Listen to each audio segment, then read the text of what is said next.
From New York and on the new Hot 97 app, Ebro in the morning on Hot 97. Man. Very sad night and day. Well, it was the evening yesterday. It had to be like 6:30. 7:30. Is it 7:30? Yeah, I think he was shot at 4:30 Pacific. So I don't even think we found out he died till after. Yeah, it was. But even the shooting part of Nipsey Hussle, if you haven't seen the news, an awesome dude, man, was killed last night. And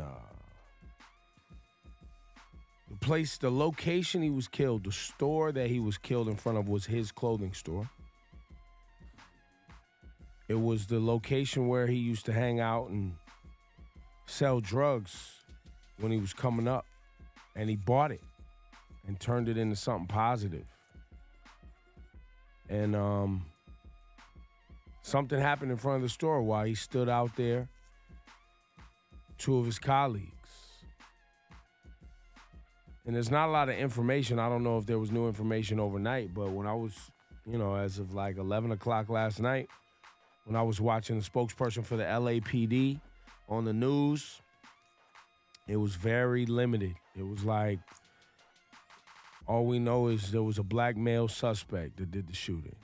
I don't know if the person was walking, riding a bike, driving a car, what kind of car. They didn't say none of that. And there were lots of people out there, too. The last photo of him was him and a little kid.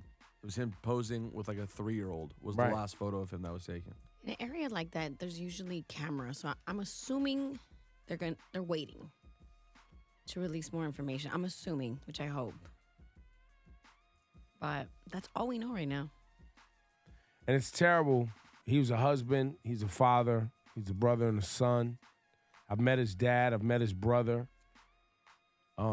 We've had him on the show. We've had a great conversation with him. He was Eritrean, right? Mm-hmm. Yeah.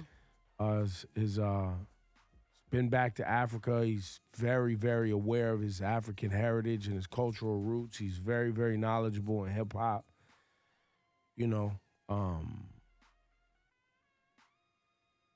Yeah, I mean, it's just one of those. I don't know anybody that disliked him. I don't in our world, in the industry. Obviously, not in his neighborhood street world, but Well, he was very beloved within hip hop, though. And then this year, he was nominated for a Grammy for his album Victory Lap. And this is a brand and a business that he built over many, many years of grinding in the music industry. Yeah. Like, it wasn't like he was just some artist who tripped and stumbled and got a hot record. Like, It's actually a pretty unique story in the sense that he'd been grinding for 10, 15 years.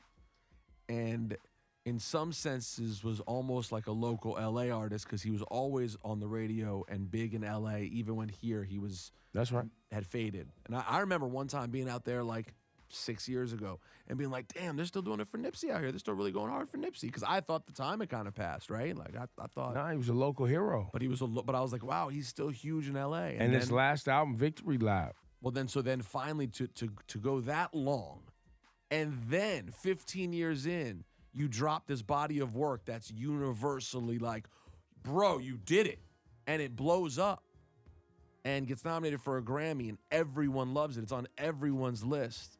It's coming a few years after he had the idea of doing the $100 album. He had this marketing idea. I'm going to sell the first $100 album. And it actually made some money. It got Jay-Z's attention. It got news. A lot of people bought it. Yeah. People bought it. And then he drops this album, gets nominated for a Grammy, has his relationship, his children. He starts doing all this business, integrating technology in the hood and arts in the hood, doing all this amazing positive work. And Yeah, just about a year ago, he started a project called Vector 90, which you can look up, where they basically started an incubator to teach young kids in the hood about coding and other things. You'll find, I'll post some. He talked about it in the interview we have on Hot 97's YouTube page because he came and talked about the whole thing with us.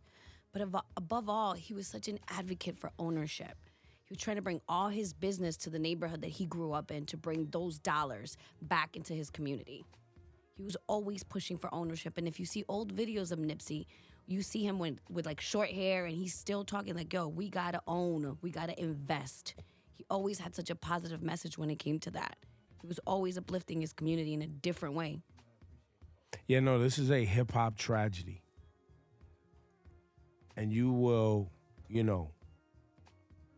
Nipsey Hussle will go down as a legend in this game for what he contributed to his neighborhood, what he contributed to independent music ideas.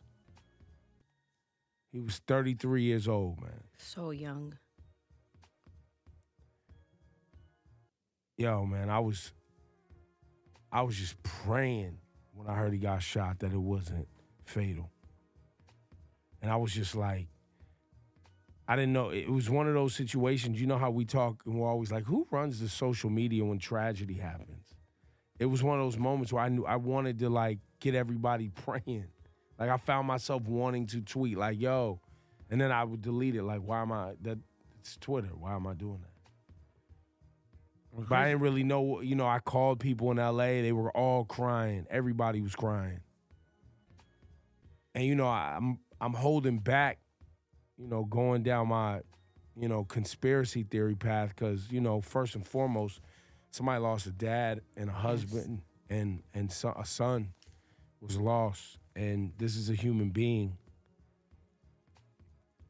And besides the hip hop and all that, like this is somebody who was really believed in uplifting where they were from.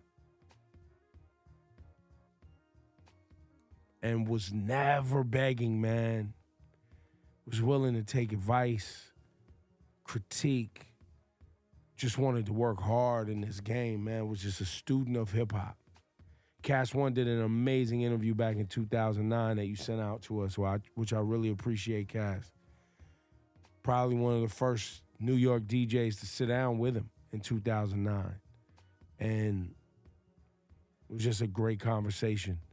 And Nipsey was consistent, as Laura pointed out, in a positive message and ownership. It's important, too, if you go on the streaming services today, man, stream Nipsey Hussle's music. Because he owns that. That money's going to him. I spent about $1,000 on his website last night, too. theMarathonClothing.com, where he sells hats and T-shirts. And he's got some amazing Malcolm X T-shirts up there. Muhammad Ali, Bruce Lee T-shirts, hats. Has to say like victory on it or marathon, like cool snapbacks, hoodies, jerseys that have his neighborhood on it, Crenshaw and Slauson and all that. Women's clothes. Because that store where they murdered him yesterday was a clothing store. Yeah, and he was also like, and it was also like technology advanced. You could use your app to have like a better experience in the store. He was really incredibly forward-thinking. It's a sad day, man. We're going to play some Nipsey Hussle records off Victory Lap today, which is an incredible album.